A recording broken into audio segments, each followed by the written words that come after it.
देर हो जाए तो आदमी थाली कटोरी गुस्से में फेंकने लगता है। अब जब गुस्सा आया तब अब लोग उस पर बरसने लगे।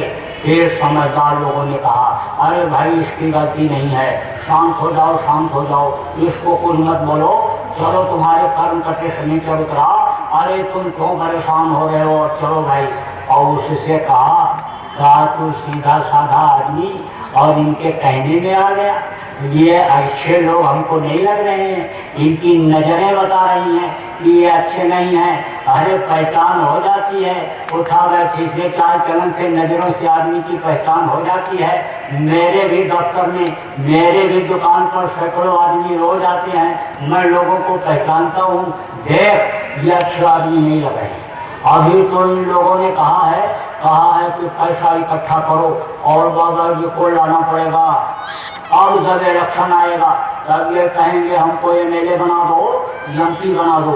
जब हम विधानसभा में जाएंगे, लोकसभा में जाएंगे, आवाज लगाएंगे, उस वक्त पर फिर तमदार जब आवाज होगी तब ये लोग छोड़ेंगे, तब बाबा जी आएंगे। तो अब इन पर ज्यादा तू मत विश्वास कर। अरे तेरे को तो गुरु महाराज ने बता दिया कि घर में ही बैठ करके दृष्टि को टिका और तू मेरा दर्शन कर दे।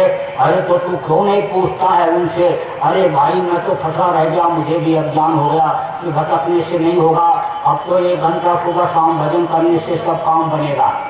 तो आवाज इस बात को सुनो कि जब उसको इस चीज की जानकारी हो गई, अच्छा और बुरा जब उसके समझ में आने लगा, तो अब वो भगा और सत्संग में भी आया और कहा कि अब सब उतर गया, अब वो सब जो दिमाग में था सब निकल गया।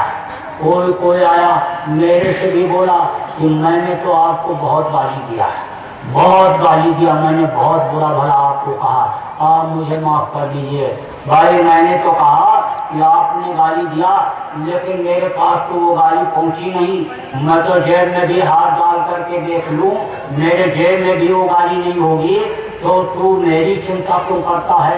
अरे जो गुरु महाराज का मिशन लेकर के मैं चल रहा हूँ, उस मिशन के साथ तू जुड़ जा, अब पीछे देखने की जरूरत नहीं है। जो गिर रहा है, पड़ा हुआ है, अगर उसको तू हाथ पकड़ करके उठाएगा तो तेरा हाथ पकड़ करके वो बैठ जाएगा। अरे तू तो आगे चल, तेरे पीछे लोग चलने वाले तैयार हो जाएंगे। और फिर उसको डांडस बना और फिर हिम्मत बनी और उसने सोचा कि मेरे जो कर्म थे बुरे सब धुल गए, और फिर अब वो लोग काम में लगे। लेकिन कुछ जो स्वार्थी हैं तो वो उनको कुछ समझाना ही नहीं है, वो सब समझे समझाएं। आपको इनको समझाऊंगा तो वही है कि मूर्ख से बात करे और फिर मूर्खता में फंसता जाए।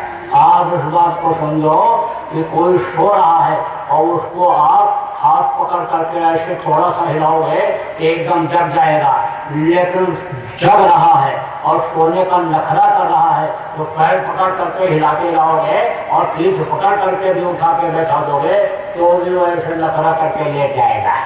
तो वो कौन हो? स्वार्थी लोग, स्वार्थी। उनके समझ में कितना भी समझाओ नहीं आने वाला। अब कैसे न स्वार्थी माना जाए, यही आपको बता दूं। गुरु महाराज ने जब शरीर छोड़ा तो जो लोग अपने हाथ से गुरु महाराज को नहलाए और कपड़ा लपेट करके ले गए, चिता पर रखा, अपनी आंखों से गुरु महाराज के मृतक शरीर को जलते हुए देखा, वही लोग कहने लग गए कि गुरु महाराज जिंदा हैं और आएंगे। तो स्वार्थी नहीं है तो क्या स्वार्थी। और उन्होंने अपनी टीम बना लिया बुद्धिमानों की, बुद्धि की पहलवानी करने वालों की। कहते हैं ना कि चतुर होता है सबसे ज्यादा कौवा, लेकिन कौवा सुबह उठ करके क्या खाता है, क्या खोदता है, क्या चीज खाता है? मेवा फेंक दो, मिष्ठान फेंक दो तो वो नहीं खाएगा, लेकिन और कोई चीज जो आदमी निकाल के फेंक देता है उसको सुबह बैठ करके खाता है। अब आप उस बात को समझो कि अब वो एक दूसरे के अन्य सहयोगी बन गए। एक आदमी आया तो कहा बाबा जी जिंदा है, मैं देख के आया। देख के आए? हाँ। अरे बिल्कुल देखा। कहाँ से देखा? अरे वहाँ पर बैठे हुए थे, खिड़की से देखा, हमने दिखाया लोगों ने, ये देखो ये बैठे हुए। दूसरा आया, फिर पुष्टि किया, कहा बिल्कुल आवाज तो उसी तरह की हो गई और मैं सुन करके आया। और शरीर बिल्कुल उसी तरह का है, कपड़ा उसी तरह का है, चेहरे में थोड़ा फर्क है, लेकिन चेहरा बदल रहा है। बस कुछ दिन के बाद बिल्कुल वैसे ही हो जाएंगे गुरु महाराज, बिल्कुल वैसे ही, बिल्कुल वही दिखाई पड़ेंगे। चल मैं तुझको दिखाता हूँ। आवाज उस बात को, ये लोग क्या कर रहे, ये अपनी टीम बना रहे। एक आदमी की कट गई नाक, तो दूसरे ने पूछा भाई तुम्हारी नाक कैसे कट गई? बोला मैंने कटवा लिया। नाक कटवा लिया? तो भैया नाक इसलिए कटवा लिया? अरे इसलिए कटवा लिया कि भगवान का दर्शन हो जाए। नाक कटाने से भगवान का दर्शन होता है? अरे तुझको नहीं दिखाई पड़ रहे भगवान? नहीं भैया हमको तो नहीं दिखाई पड़ रहे। तो तेरे नाक है तो कहाँ से दिखाई पड़ेगी? अच्छा तो भाई नाक कटवा लूं तो भगवान का दर्शन हो जाएगा? अरे देर क्यों करता है, जल्दी कर। बस बड़ा साफ फर्क आ गया। कहा भाई भगवान का दर्शन तो हमको नहीं हुआ, कैसे होगा? बताओ भाई भगवान का दर्शन कैसे होगा? नाक कटा लिया लेकिन दर्शन नहीं हुआ। तब कहता है बेवकूफ कहीं के, नाक कटाने से कहीं भगवान का दर्शन होता है? तो भाई तुमने हमारी नाक क्यों कटवा दिया? अरे इसलिए कटवा दिया कि मुझको लोग नक्काटा कहते थे, तो मैंने सोचा मेरी कट गई तेरी भी कट जाए, तो एक नक्काटा की जगह दो नक्काटा हो जाए। तब उसने कहा भाई बहुत गलत काम किया, मेरी नाक कटवा दिया। तब वो बोला अरे गलत किया या सही किया, अब तू जा तीसरे की कटवा, और तीसरा चौथे की कटवाएगा, चौथा पंद्रह की कटवाएगा, और फिर नक्काटा संप्रदाय तैयार हो जाएगा। तो नाक वालों को ही बदसूरत लोग कहने लगे, तो नक्काटा संप्रदाय में भर्ती ना हो जाना। ये इसलिए आपको समझा रहा हूँ कि गुरु महाराज चले गए, अब उस धरती पर नहीं आने वाले। ताकत और शक्ति तो उनकी है, लेकिन इस धरती का ये विधान है कि जो एक बार मनुष्य शरीर में आया वो दोबारा फिर उस शरीर में नहीं आया जाने के बाद, तो कभी भी गुरु महाराज अब उस शरीर में नहीं आए। ये विधान है इस धरती का। लेकिन पावर और शक्ति गुरु महाराज की आप जितने भी नामदानी हो, आप सब लोगों के साथ में है। इसलिए एक घंटा भजन ध्यान करो, जो उनका आदेश है, उनके वचन को याद रखोगे और उनके बताए हुए रास्ते पर चलोगे, तो हर कदम पर गुरु महाराज की पहले से इस वक्त पर 20 गुना ताकत का अनुभव आपको होगा। अब मोटी मोटी बात आपको बताऊंगा। देखो आप जो नामदानी हो गुरु महाराज के, आप सोचो कि यह हमारे गुरु हो गए, तो आपका गुरु तो कभी हो ही नहीं सकता। ये पक्की बात समझ लो। आपके गुरु हैं, इनकी तस्वीर फोटो लगी हुई है, गुरु महाराज। यही मेरे भी गुरु हैं और यही आपके भी गुरु हैं। अब आप इस बात को समझो कि गुरु महाराज ने ये कहा था कि ये नए लोगों को नामदान देंगे। इसके कैसेट भी है, सत्संग में कहा था, हजारों आदमी मौजूद थे उस वक्त पर। गुरु महाराज ने कहा था कि यह है उमाकांत तिवारी, ये नए लोगों को नामदान देंगे और पुरानों की संभाल करेंगे। तो पुरानों की संभाल और नए को नामदान देने के काबिल इन्होंने ही बनाया है। जब गुरु महाराज के पास 40 साल पहले पहुंचा था, पढ़ाई पूरी करने के बाद, तो दुनियादारी की तो जानकारी थी, इतिहास भूगोल हिंदी अंग्रेजी की जानकारी तो कॉलेज में की थी, लेकिन ये नहीं मालूम था कि संत मत क्या होता है, संत क्या होते हैं, धर्म कर्म क्या होता है, इसकी जानकारी कुछ भी नहीं थी। लेकिन गुरु महाराज ने सब कराया, पढ़ाया, सिखाया। गुरु महाराज की एक एक बात में दम था और शिक्षा थी। गुरु महाराज 2 मिनट भी कोई बात किए तो वो बेकार की बात कभी भी नहीं किए, वो फायदे की ही किए।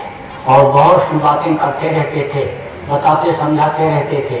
कोई भी बात ना समझ में आवे तो देखते ही ऐसे समझ जाते थे। संत ने देखन चाल प्रसाद, वो परखन अंतर कहा। इस चीज का आप में से भी कुछ लोगों को अनुभव होगा। गुरु महाराज के पास गए और अपनी बात कहा भी नहीं पाए, और गुरु महाराज ऐसे बुला करके जवाब दे देते थे।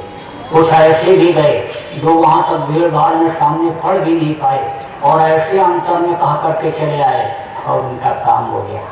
अब आप इस बात को समझो कि गुरु महाराज जब ये देखते कि नहीं समझ पा रहा है और पूछ भी नहीं सकते, क्योंकि बेटा अपने बाप से मर्यादा में हर चीज नहीं पूछ सकता है, बेटी अपनी माँ से हर चीज मर्यादा में नहीं पूछ सकती है, उसी तरह से पूछ भी नहीं सकता।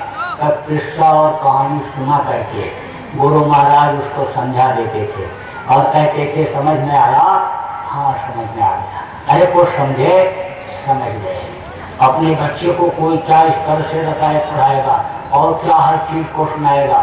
छोटी सी सेवा गुरु महाराज ने करने का तरीका बताया और अनुभव कराया। आप इस बात को समझो कि आप अगर किसी से कहो, साथ के आदमी को या नया आदमी को आपके यहाँ आया है तो तुम जरा सा हमारा ये झाड़ू लगा दो, तो झाड़ू लगाने में संकोच करेगा अगर अपने घर में कोई झाड़ू नहीं लगाता है। गुरु महाराज के पास जब पहुंचा तो झाड़ू लगाना, नाली साफ करना, बर्तन धोना, कपड़ा धोना ये कठिन लग रहा था और सोच रहा था ये और किसी का काम है। लेकिन जब दरवाजे से बाहर गुरु महाराज निकले और देखा कागज पड़ा हुआ, पत्ती पड़ी हुई है और अपने हाथ से उसको उठाने लगे तो फिर उनको उठाने नहीं दिया, उसको खुद उठाया। जब उन्होंने खुद झाड़ू उठा लिया नाली साफ करने के लिए तो उठाने नहीं करने नहीं दिया। लेकिन जब ये देखा ये करने जा रहे हैं, इनको इतने महान और हमारे ये गुरु और ये नहीं ये करने जा रहे हैं तो मुझको करने में कोई शर्म नहीं। ये तरीका सिखाया गुरु महाराज ने। किसी को कह दो लाइट बंद कर दो, लाइट भूल भी सकता है बंद करने में, लेकिन जब गुरु महाराज कमरे से बाहर निकलते लाइट बंद करके निकलते, एक दिन दो दिन जब इसी तरह की आदत देखा तो उसी तरह की आदत बन गई तो बहुत कुछ सीखा। गुरु महाराज ने खाने पहनने के लिए भी कोई दिक्कत नहीं दिया। तबीयत खराब हुई, गुरु महाराज अपनी गाड़ी से जिसमें खुद चलते थे उसमें भेजा, कहा इसमें ले जाओ, आराम रहेगा, ले जाओगे। अब आप इस बात को समझो, प्यार भी दिया और डांट फटकार भी लगाया और ऐसा डांट फटकार लगाया कि मन कहता था कि उठ करके भाग करके चले जाएं और कभी भी मुंह न दिखावें, कभी भी अब ना आवे। लेकिन फिर संभाला। गुर कुम्हार शिष कुंभ है और गड़ीगढ़ काढ़े खोट, अंतर हाथ सराय कर बाहर मारे चोट। आप इस बात को समझो कि जैसे कुम्हार घड़ा बनाता है तो बाहर से थपकी देता है कि घड़ा सुंदर सुडोल बन जाए, तो थपकी देते समय घड़े के अंदर हाथ लगाए रहता है कि कहीं चोट न जाए, कहीं चोट न जाए। अब आप इस बात को समझो कि फोड़े का ऑपरेशन भी जरूरी होता है।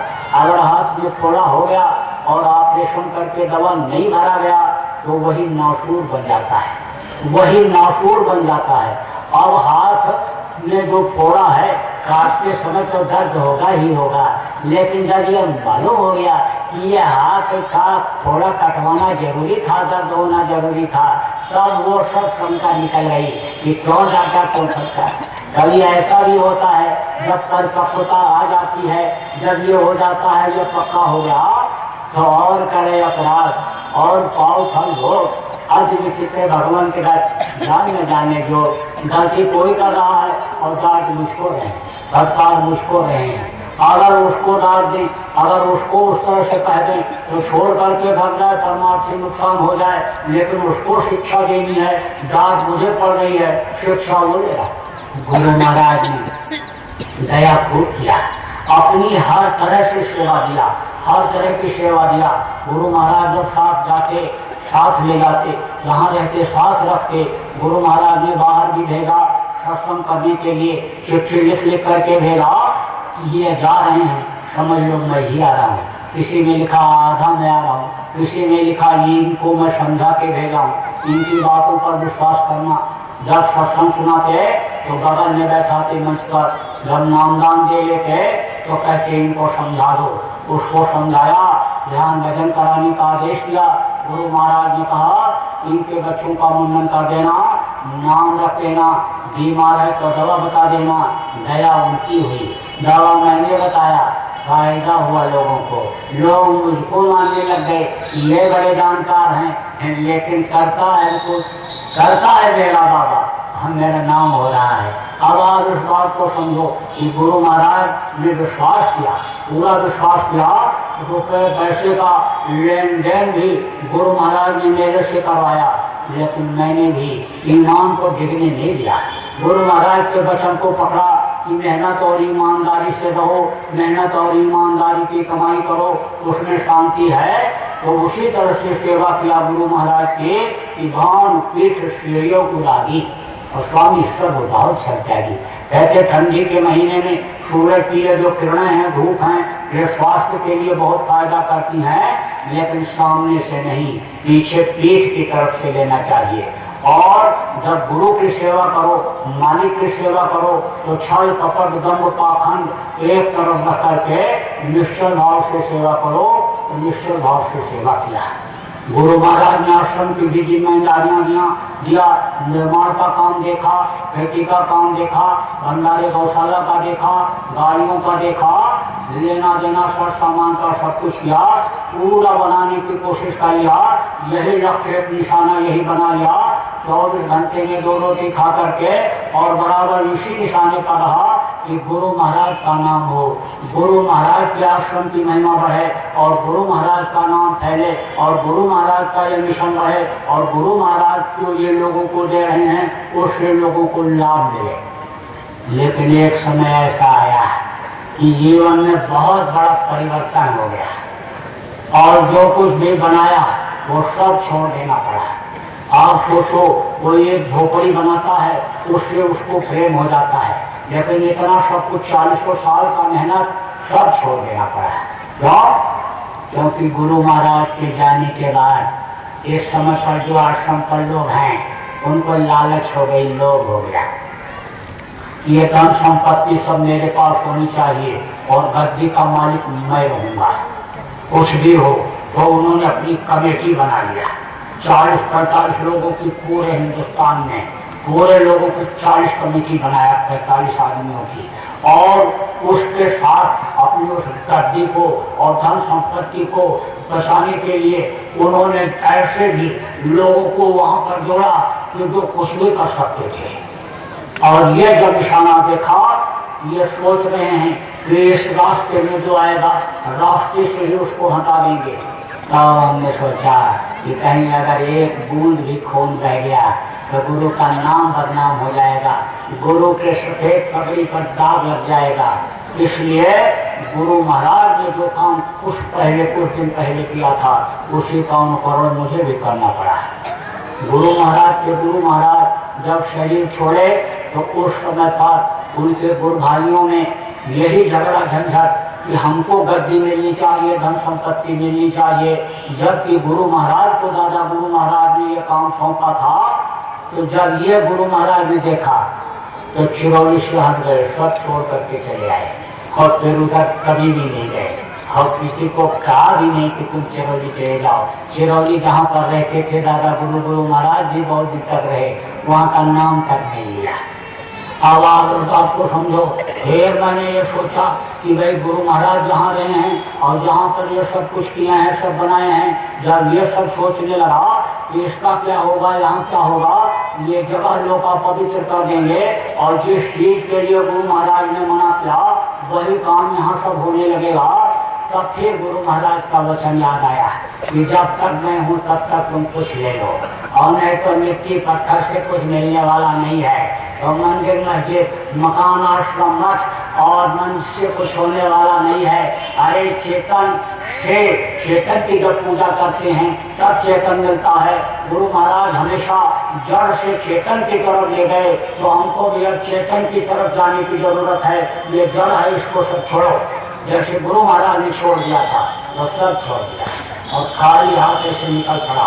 लेकिन गुरु महाराज की दया कैसे होती है यदि आपको बताऊं, जैसे भरतपुर पहुंचा, राजस्थान के लोग खड़े हुए मिले, ये लीजिए आपका स्वागत है, ये लीजिए आपका स्वागत है, ये जेब में लक्ष्मी आने लग गई। और जैसे देहरादून पहुंचा, उसी तरह की गाड़ी लोगों ने ला करके खड़ा कर दिया। जिस तरह की गाड़ी गुरु महाराज ने हमको चलने के लिए दे रखा था, लोगों ने कहा ये लीजिए गाड़ी और गुरु महाराज के मिशन का काम करिए, आपको जो काम गुरु महाराज ने सौंपा वो करिए। अब मैंने कहा झगड़ा झंझट में कौन करने जाए, अब तो भजन करो, निकल चलो, क्या रखा है यहाँ पर, ये तो रोने धोने का दुख का संसार ही है। फिर लोगों ने याद दिलाया, कहा गुरु महाराज ने जो आपको काम सौंपा है उसको अगर आप नहीं करोगे तो इनका आंसू कौन पोंछेगा, इनको कौन संभालेगा। अब तो लोग रो रहे, चिल्ला रहे, बिखर रहे हैं, उनको सहारा की जरूरत है, सोच रहे हैं कहाँ जाएंगे, तो ये सब भटक जाएंगे, कोई खाने पीने लग जाएगा और कोई हाथी पर बैठने के बाद फिर उसी बकरी की सवारी करने लग जाएगा, फिर वही पेड़ पौधे और पत्थर में फंस जाएगा। तो अब आप ये काम करो, आप निकलो, और अगर आप ऐसा काम नहीं करते हो तो गुरभक्त किस बात की। अब मैंने सोचा भाई बात तो ये सब लोग सही कह रहे हैं, तो चलो अब आगे बढ़ो गुरु का नाम लेकर के। तो जगह जगह पर मैं गया, दौरा किया और जगह जगह पर लोगों को समझाया, बताया और उनको सुमिरन ध्यान भजन सिखाया, याद कराया कि करो, नहीं तो ये समय निकला जा रहा है जब लोग बैठने लगे तो गुरु की दया ज्यादा होने लग गई। पहले था कर्म कर जाते थे, गुरु के आंखों में आंखें देखने से कर्म कर जाते थे, लेकिन अब तो गुरु रहे नहीं।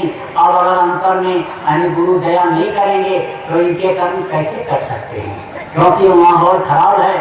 जान अनजान में आदमी कर्म बुरा कर ही डालता है, कहीं झूठ बोल दिया, बेईमानी कर लिया, चोरी चकारी के लिए नियत खराब हो गई, तो जब ऐसे इनके कर्म आने लगेंगे और गुरु अंदर से दया नहीं करेंगे तो ये फिर फंस जाएंगे।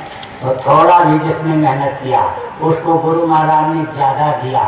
लोगों की बीमारी में, तकलीफ में, बिगड़े काम में भी जब लोगों को फायदा होने लगा, लोग बताने लगे, तब थोड़ा हिम्मत बढ़ा और कहा चलो अपने मिशन में, गुरु महाराज के मिशन को बढ़ाने में हम कामयाब हो रहे हैं।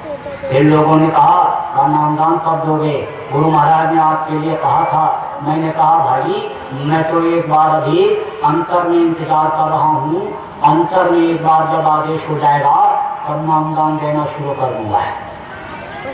तो ये आई गुरु पूर्णिमा पीछे, मेरी इच्छा तो बिल्कुल नहीं थी, क्योंकि बाप बोझा उठाने का ये काम होता है, नामदान देने का। लेकिन जब गुरु की ऐसी ही मौज हुई कि अरे तू दे देगा तो ये लोग भजन करने लगेंगे, और अगर बीच में शरीर भी छोड़ गया तो मनुष्य शरीर मिल जाएगा, और नहीं तो ये बेचारे मारे जाएंगे, चले जाएंगे, और देना तुझी को है। और इसमें अगर नहीं देगा तो 1 साल के बाद जाएगा, फिर गुरु पूर्णिमा आएगी तो शुरू होगा, तो तू अब टाट उतार दे और ऐसा पहन ले। जिस तरह का हुक्म हुआ, मौज हुई, जैसा ये पहनने का वैसा पहन लिया। आप इस बात को समझो कि गुरु की जब मौज हो गई तो नामदान देना शुरू कर दिया। जगह जगह पर लोगों को नामदान दिया, लाखों लोगों को इस समय तक नामदान हो गया, और लोगों ने भजन करना भी शुरू किया। लोगों को लाभ भी हो रहा है, लोग फोन कर रहे हैं, मिलने पर बता रहे हैं, लोगों को भी बता दिया लोगों ने कि फायदा हो रहा है और लोगों को फायदा दिलाना है। एक बार उनको भी बुलाओ। अब 1 हफ्ता पहले उधर बंगाल से फोन आया, झारखंड से आया, कई जगहों से लोग बता रहे हैं और बुलावा कर रहे हैं कि और लोगों को ये नामदान दिया जाए। अब आप इस बात को समझो कि नामदान देना शुरू हो गया। आप जो नए लोग आए हो उनको नामदान आज दिया जाएगा, और पुरानों की संभाल जो पहले गुरु महाराज मौजूद थे और मेरे से करवाते थे, मुंडन कर देना, शादी ब्याह करा देना, जनेऊ करा देना, दवा बता देना, नाम रख देना बच्चों का, ये तो पुराने लोगों की सेवा, यह संभाल तो होती रहेगी। लेकिन सोचो कि हमारे आत्मा की संभाल ये करेंगे तो आत्मा की संभाल गुरु महाराज करेंगे। ये देख लो इनका फोटो, इनको हृदय में बसाना, इनको मस्तक पर सवार रख करके चलना, ये आपको पार करेंगे। ये धर्मपुत्र परिवार में बढ़ोतरी आपको देंगे और ये आपके जीवात्मा का भी कल्याण करेंगे। इसलिए इनसे प्रेम आपको करना है। और जो नए लोगों को दिया जाएगा, इन्हीं की दया से, इन्हीं की कृपा से आपका भी काम होगा, आपको नामदान दिया जाएगा। मैं तो कुछ नहीं, निमित्त मात्र हूँ, इनके पैरों के धूल का 1000वां छोटा हिस्सा हूँ। आप इस बात को समझो, लेकिन हुक्म हुआ है तो आपको नामदान दूंगा। आप ये मत सोचो कि हमको चेला बनाने के लिए आए हैं, चेला बनाने के लिए नहीं, मैं आपका गुरु बनने के लिए नहीं, गुरु महाराज के आदेश का पालन करने के लिए आया। आप ये मत सोचो कि हमसे कुछ मांगेंगे, आपसे मुझे कुछ नहीं मांगना है। आपसे क्या मांगूंगा? आप भी तो दिन रात मांगते रहते हो। ममता से कोई कुछ मांगता? जानी जानो देखिए, तो हलो सदैव भिखार और दाता केवल सदगुरु। एक न माने हार। ये जब देने लगते हैं तो हार नहीं मानते। आप बहुत से लोगों को इस बात का अनुभव है। जब गुरु महाराज के पास गए थे तो आपके पास कितना था, क्या था, और अब देखो दिया कि नहीं दिया। कभी ये देने में कोताही नहीं बरती। मैंने तो खुद इस चीज का अनुभव किया, इसीलिए मैंने कोई चीज इकट्ठा ही नहीं किया। मेरे पास कोई दिया तो भी मैंने बांट दिया। क्या करूं? कल जिस चीज की जरूरत है वो चीज मेरे लिए आज हाजिर हो जाती है। आज भी हमको कोई कोई देता है तो अच्छी जगह पर लगा देता हूँ। गुरु महाराज के नाम का आश्रम उज्जैन में बनाना पड़ा, क्योंकि लोगों ने कहा कि भाई आप भंडारा कहाँ करोगे, तो कोई जगह तो बनाओ। तो गुरु महाराज का भंडारा वही पिछला वहीं पर हुआ उज्जैन में। वहाँ गुरु महाराज के नाम का आश्रम बन रहा है। जब से बना भंडारा लगातार चल रहा है। गौशाला भी चल रहा है। 16-17 जीव वहाँ पर हो गए गौशाला में, और अस्पताल भी कभी से चालू हो गया। और ये नया अस्पताल भी बड़ा वहाँ पर बन रहा है, तो वहीं पर अभी लगा देता हूँ। कुछ नहीं, आप बात को समझ लो। 65 साल उम्र हो गई, अब किस चीज की जरूरत है? एक ही टाइम 2 रोटी पहले भी खाता था और वही अभी, और सर ढकने के लिए कपड़ा है तो सब जगह लो। सोच लेते हैं कपड़ा देने से ही सब काम बन जाएगा, तो दे देते। मैं कितना क्या करूँगा? आप उस बात को समझो कि कोई लोभ लालच नहीं, अब भी परमार्थी ही निशाना है। तो आपसे कुछ नहीं मांगने का मुझे, लेकिन ये प्रार्थना जरूर करना है कि आज से आप लोग अपनी बुराई छोड़ दीजिए। बुरा कर्म जो आपने जान और अनजान में अभी तक किया वो तो किया, लेकिन अब मत करना है। जो भी आपने मांस खाया, जो भी आपने मछली खाया, जो भी आपने अंडा शराब का सेवन किया, जो भी आपने दूसरे की बहन बहू को बर्बाद किया, अब आज से नहीं। आज ही तौबा कर लो, काम पकड़ लो और उस मालिक से माफी मांगो कि मैंने गलती किया है और आप मुझे माफ कर दीजिए, सजा से मुझको बचा लीजिए। मैंने जान अनजान में जो भी किया आप माफ कर दीजिए। उस दीन बंधु दीनानाथ जो दीनों का मालिक है, उस दीन बंधु दीनानाथ गरीब परों से आप माफी मांग लीजिए और आवाज से मत करिएगा। देखो, मांस मनुष्य का भोजन नहीं। मांस खाने वाले को सबसे मिलती है। बकरी पाती खात है, ताकत खींची खाल, और जो नर बकरी खात है वो आकत को नवाज। मांसाहारी मानवा प्रत्यक्ष राक्षस हम, इनका संगत जो करे पड़े भजन में भंग।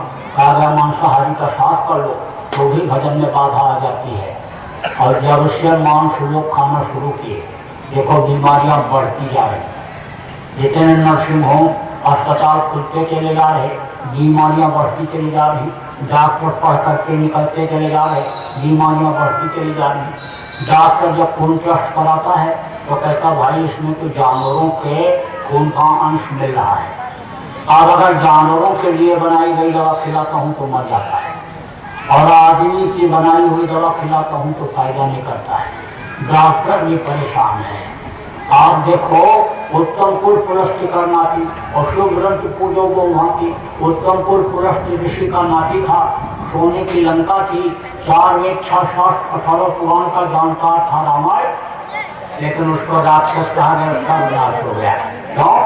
मांस खाता था, शराब पीता था और दूसरे की माँ बहन बहू को गलत नजर देखता था, इसलिए उसका सर्वनाश हो गया। तो बुद्धि खराब हो जाती है, भ्रष्ट हो जाती है। भीष्म पितामह जब तक दुर्योधन पापी कान खाते रहे, बुद्धि खराब रही, द्रौपदी की लाज नहीं बचा पाए, तो अन्न के दोष से बुद्धि खराब हो सकती है। तो जानवरों का मांस खून शरीर के अंदर आएगा, कहाँ से बुद्धि सही रहेगी। इसलिए अभी तक जो किया अब नहीं।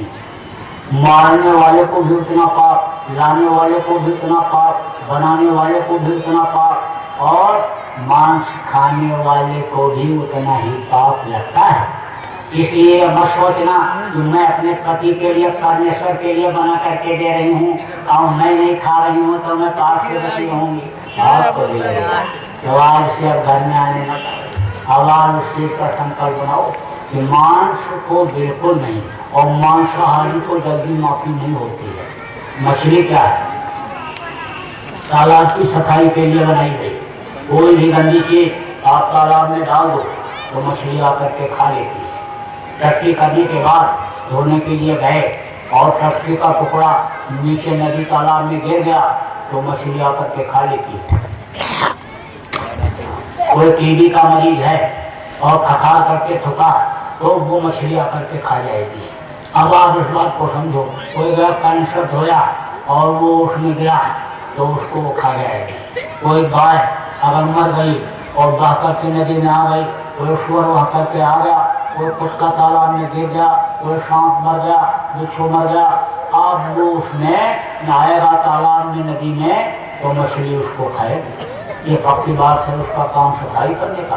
पहले कुआं जब लोग बनाते थे तो उसके पानी की सफाई के लिए मछली उसमें डाल देते थे कि मछली रहेगी तो बढ़िया पानी शुद्ध साफ मिलेगा। मछली का ये काम है सफाई करना। आप किसी हिंदू से गाय खाने के बारे में कहो और तो आप बबूला हो जाएगा और जय बजरंगबली बोल करके लाल दुपट्टा बांध करके और खड़े करके मारेगा, कहेगा माँ का किसका दूध पीते हैं उसको खाने की बातें कर रहा है, ये कौन है, कसाई कौन आ गया, इस तरह की बात करता है। किसी मुसलमान से सुअर का नाम ही ले तो तोबा करने लगता है और मुंह से कुछ न बोलो, ऐसे अगर उंगली दिखा दो ऐसे मुंह की तरफ तो कौन पट्टी बांध के तलवार लेकर अल्लाह अकबर बोल करके खरीदता है, मार देंगे काट देंगे, देखो इसमें कैसी बात है। लेकिन मछली खाने वालों से पूछो कि तुमने किसी के मांस खाने से परहेज किया? अंडा क्या है? ये माताएं मासूम धर्म होती है तो खराब खून इकट्ठा हो जाता है तो बच्चा बन जाता है। मुर्गियों का खराब खून जब इकट्ठा होता है तो अंडा बन जाता है। मुर्गी का खराब खून और मुर्गी के टट्टी पेशाब का खराब हिस्सा जब इकट्ठा होता है तब अंडा बनता है। और मुर्गी खाती क्या है? गंदी चीजों को। मलाई पड़ा हो, चावल दाल पड़ा हो, सब्जी पड़ी हो और उसमें कोई कीड़ा हो, मर गया हो तो वो उसको हटा करके चावल दाल को बड़े को हटा के कीड़ा ही खाती है और टट्टी ही खाएगी, वही गंदी चीज खाएगी और उससे खराब खून बना। और उस खराब खून को किसी से कहो कि मुर्गी का खराब खून मासी धर्म का पियोगे तो थप्पड़ मारेगा। लेकिन अंडा खाने पर ये नहीं कर रहा है, अंडा खाना है। ये जो डॉक्टर और वैज्ञानिक ये कहते हैं अंडा खाने से ताकत आती है, ये सब अज्ञानी है। ये वैज्ञानिक जितने सब अज्ञानी जो यह बात कहते हैं। अरे जब जीरो दिया मेरे भारत में तब दुनिया को गिनती आई, पहले सूरज पर जा रहे हैं, चंद्रमा पर पहुंच गए। अरे भाई हनुमान कौन से हेलीकॉप्टर पर बैठ करके संजीवनी बूटी लेने के लिए गए थे? उड़ करके गए थे। आदमी भी उड़ते थे, जिस खटोला पर बैठते थे खटोला सहित उड़ करके एक जगह पर दूसरी जगह चले जाते थे। वो भी तो विज्ञान था। सती सावित्री ने पति के प्राण को वापस लिया, सती अनसुईया ने ब्रह्मा विष्णु महेश को छोटा छोटा बच्चा बना दिया, तो वो भी तो विज्ञान था। इसलिए अंडा कभी मत खाना और बच्चों को समझाते रहना। जब शाकाहारी का प्रचार करने जाते हैं तो बच्चों को भी ले जाते हैं और बच्चे बोल नहीं पाते हैं। जब नारा लगता है कि बाबा जी का कहना है तो बच्चे कहते हैं शाकाहारी रहना है, शाकाहारी रहना है। तो दिन भर शाकाहारी तो चिल्लाते हैं और दूसरे दिन जब स्कूल जाते हैं टिफिन लेकर के और दूसरा लड़का भी टिफिन लेकर के आया तो इसने अपने में से उसको दे दिया और उसने अपने टिफिन में से इसको दिया खाने को। और जब खाया तो कहा ये क्या है? तब वो लड़का बोला आमलेट। अच्छा लगा? हाँ अच्छा लगा। दूसरे दिन फिर देता है, लाता है। तीसरे दिन यह खुद मांग करके खाता है। अब चौथे दिन जब घर पर आता है तो कहता है मम्मी आमलेट बनाओ। हो गया है आमलेट? तुमने बेटा आमलेट खाया? हाँ मम्मी खाया, बहुत बढ़िया लगता है। अरे बेटा तुमने आमलेट कहाँ खाया? अरे वो हमारा बड़ी दोस्त लाया था। अरे बेटा तुमने तो इस मंदिर को गंदा कर दिया, तुझको मालूम नहीं कि अंडे से आमलेट बनता है? नहीं मम्मी मुझको नहीं मालूम, हमको किसी ने बताया नहीं।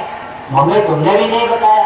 अरे तो पछताए हो क्या, जब चिड़िया चुग गई थे, जब ये मंदिर गंदा हो गया तब अब क्या पहचाने से होता है। इसलिए पहले से ही समझाए रहो कि आमलेट से ही अंडे से ही आमलेट बनता है, और मीट भी और गोश्त भी मांस को ही कहते हैं। तो उनको बताए रहो, समझाए रहो। तो ये भी खाने की चीज नहीं है। और शराब में तो 1000 बुराई। जो शराब पीता, मांस खाता, चोरी करता, बलात्कार करता, खून कत्ल करता, बाल बच्चों को मारता, जमीन जायदाद को बेचता, क्या क्या बुरा कर्म नहीं करता है। एक आदमी ने कहा कि भाई शराब पीने से बुढ़ापा नहीं आती है। हमने कहा कौन सी संजीवनी बूटी उसमें घोल दी जाती है कि शराब से बुढ़ापा नहीं आती है। उसने कहा जी कितने नौजवानों को मैंने अपने क्षेत्र में देखा, जवानी में ही शराब पीकर मर गए, जवानी में ही मर गए। कोई एक्सीडेंट में मर रहा है, कोई अपने आत्मा को गोली मार ले रहा है, कोई किसी घाट फेल हो रहा है, तो बुढ़ापा कहाँ से आएगा। अब आप इस बात को समझे, ये सब जो अपराध हो रहे, भ्रष्टाचार हो रहे, जो मौत ज्यादातर सब शराब। 1000 अगर शराब बंद कर दिया जाए तो 50% अपराध और 50% भ्रष्टाचार अभी देश से खत्म हो जाएगा। तो शराब बत्ती मुसलमानों की किताबों में लिखा है, एक कतरा भी शराब का अगर जिस्म पर पड़ जाए तो काट करके फेंक देना चाहिए। हिंदुओं के यहाँ लिखा है कि गंगा जल कृत बाबू जाना और तदप न संत करते पाना। गंगा जल जैसे जल में चाहे शराब बनाया गया हो, नहीं पीना चाहिए। और दूसरे की बहन बहू बेटी कोई असमत मत रोकना, यानी बर्बादी मत करना। ये आप आज संकल्प बना लो। और अगर करोगे गलती और आप फोटो कोई देख नहीं रहा है, तो जब समय पूरा होगा और आप जाओगे उस इंसाफ के तख्त के सामने खड़े हो गए और वो कहेगा तुमने गलाने पर भी नहीं माना, और कहोगे हमको किसी ने बताया नहीं, समझाया नहीं, तो यही दृश्य, यही सीन और सीनरी दिखाई पड़ जाएगी। यही फोटो लगा हुआ दिखेगा, ऐसे लोग बैठे हुए दिखाई पड़ेंगे, और ऐसे इसी आवाज में जैसे मैं बोल रहा हूँ आपको वहाँ सुनाई पड़ जाएगा। और वो कहेगा देखो ये बता रहे हैं और तुमने नहीं माना। तो प्रत्यक्षम के प्रमाणम, जब कोई चीज सामने आ जाती है तो प्रमाण की जरूरत नहीं पड़ती है। जब कोई किसी का मर्डर कर रहा है, मार रहा है, उसका फोटो खींच गया, कैमरे में आ गया, वीडियोग्राफी हो गई, तब उसको वकील की और उसको गवाह की जरूरत नहीं होती मजिस्ट्रेट को, और उसी पर वो फांसी की सजा आजीवन कारावास दे देता है। तो और इस बात को सुनो। अब आपको बताऊंगा नाम के बारे में। देखो ये 5 नाम, 5 रूप, 5 स्थान और 5 आवाज। जिसका नाम होता है उसका रूप होता है,